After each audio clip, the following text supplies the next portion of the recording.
Hello, my name is Naquita Coates, and I'm here to pick up where my partner, Tara Kerrigan, left off.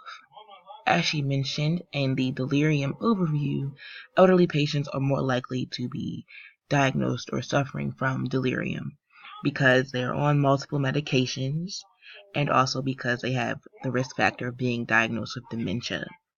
That often happens later in life. My objective was to find an article that discusses delirium. The article I found was called Discharge Plans for Geriatric Inpatients with Delirium, a Plan to Stop Antipsychotics. This article is very important to the medical field as many geriatric patients with delirium are prescribed an antipsychotic while they are suffering their acute delirium symptoms. Unfortunately, however, these antipsychotics can cause greater issues for the patients who are receiving them.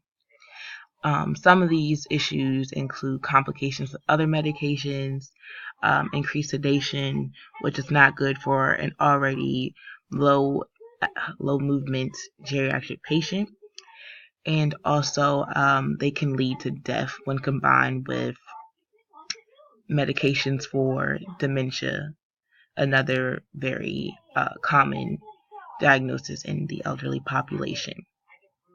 The importance of this article was that the antipsychotic medication is not discontinued following the patient leaving the inpatient units. It was found that only 12.4% of patients who are given antipsychotics for delirium are giving any type of discontinuation directions. This is an issue because once the patient returns to their primary caregiver or their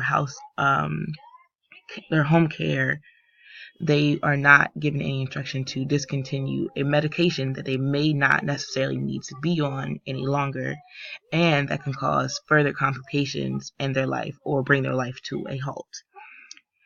The article argues that the healthcare system needs to include more procedures to ensure that antipsychotics are discontinued if they are not going to be necessary outside of the inpatient unit.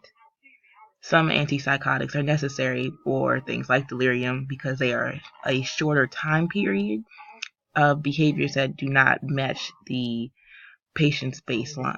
And once their behaviors return to baseline, it takes a little longer for cognitive reactions to return to their baseline. But the antipsychotic is not necessarily necessary for this to occur. The other part of what I was supposed to do was to find a few national websites on delirium. The American Delirium Society discusses delirium and its population that's most affected by it, and also provides information for additional knowledge on the diagnosis for people who are either elderly or young, or just so you can get a little more background about it. The Network for Investigation of Delirium Unifying Scientists is specifically about researching delirium and learning the best ways to treat it, new and innovative ways of working with patients who have delirium, and so on. ICU delirium is very similar to the previous website, where it is focused more so on the research handle of delirium and combining resources to have the best understanding of what is going on with those who suffer from delirium and how the health and mental health systems can do better to assist those in need. The article that I found was actually related to the ICU delirium website. And here is a list of our references. We used our book from class. We found some online assistance as well. And we hope that you've learned a lot about delirium from us. Thank you.